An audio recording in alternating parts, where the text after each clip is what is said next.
Casey Anthony is back in the news. I know, stop the presses. This time it's because People magazine is reporting that Casey Anthony is seeking psychological treatment. Apparently, reports first came from her attorney, who said that she would be seeing a grief counselor and seeing a psychiatrist.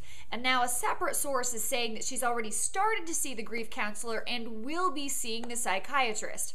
I know. Do you care? Do I care? Why are we talking about Casey Anthony again? And before you start putting comments in that say, Danielle, I know, why are we talking about Casey Anthony again? I want you to think about a separate issue. Because the truth of the matter is, Casey Anthony seeking psychological treatment is a very, very small tidbit of news. It kind of makes sense that she would actually seek this type of treatment, right? Her daughter is dead. She's estranged from her parents. She is quite possibly the most reviled woman in America. So seeking some type of treatment would make sense.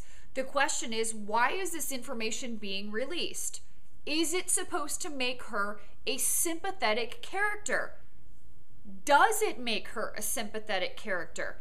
Does releasing this type of information about Casey and other people like her make people like you and I potentially more sympathetic towards her?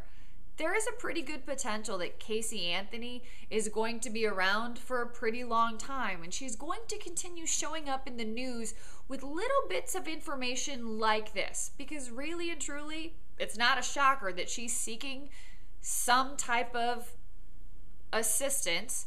There's a lot going on in there, whether you and I know exactly what that is. So her seeking that type of medical help isn't really a shock. You and I don't really know what exactly happened. A lot of people suspect. But regardless, releasing that information, in my estimation, is for a purpose.